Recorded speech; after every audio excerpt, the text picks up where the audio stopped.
Climate change, causes and a roadmap to a solution. It's put together by the MIT Alumni for Climate Action. I'm John Dobbles, and in 5 minutes, I'm going to try to give you an overview. This is a general audience review. Two approaches to climate change are in a way binary: do nothing and ignore it. I think that's rest in peace for civilization. The other is to take meaningful action, which is what we've tried to do with Roadmap. What are the causes and solutions? Imagine you're back in second grade with Mrs. Barnhart, my second grade teacher. Little dialogue back and forth, and finally somebody asks, "Mrs. Barnhart, how do we stop global warming?" And she responds, "Quit burning stuff." Well, what are really the causes of global warming, CO2 and so forth? You've got power plants, coal-fired plants, natural gas plants, some issues out of air conditioning, gas, diesel fuel, burning things in the fireplace, and yes, there are some problems with cows. What happens with global warming, or what are the causes? The CO2 acts like a blanket, and heat, rather than escaping, much like your blanket, stays with you. So what we have right now is enough CO2 that we have a down comforter rather than a thin blanket. Does CO2 concentration vary over time? The answer is absolutely yes. If you go back 500,000 years and based on ice core samples, you can see a pattern up and down, up and down, up and down. Go to the right-hand side, and what we should be seeing is flat to down, and it's skyrocketed. Well, does CO2 really affect the temperature?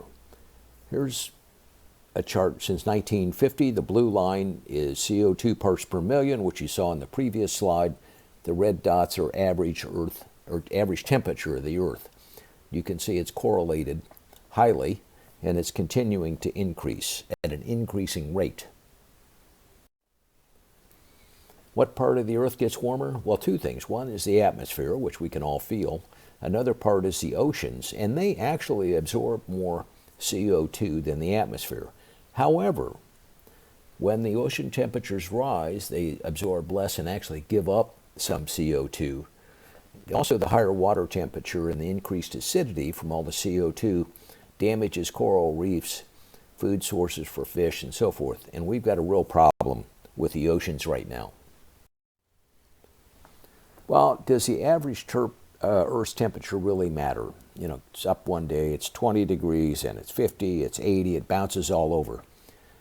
Yes, think of the Earth's temperature more like a body, and your body is an ecosystem, as the Earth's is, and it has a very limited temperature range. If your body falls outside this very narrow range, you cease to function.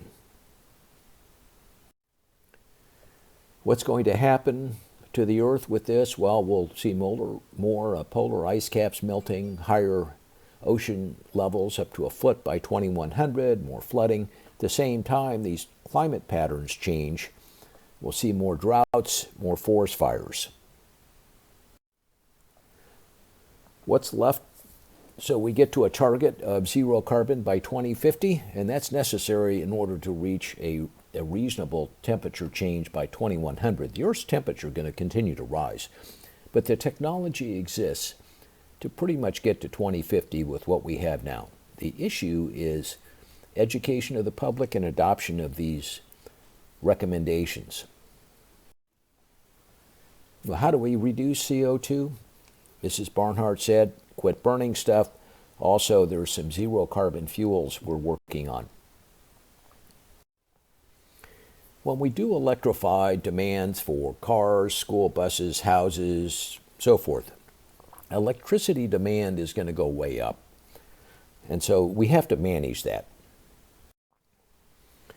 Generating electricity, there's been a lot of talk about using solar and wind as the only answer. And I put gerbils down here just as a tongue-in-cheek. But the answer is these aren't the only solutions, and we need to look at other solutions as well.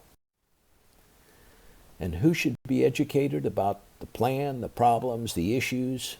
Well, clearly Congress, lobbyists, I put media, Wall Street, Main Street, schools, general public, and schools, because People under 30 are going to be the most affected. How can you help? Go back to World War II. We can do it. A lot of people got involved. All disciplines are needed. Need to leverage your education and work experience. Work with schools, 501c3s, religious groups. There's a lot of tools available on the website, and most of all, set a good example. There's a great EPA site to measure your carbon footprint. Thanks for your time. Snoopy thanks you, and here's some contact information. Consider joining our program. You do not have to be an MIT alum to do that. And thank you very much.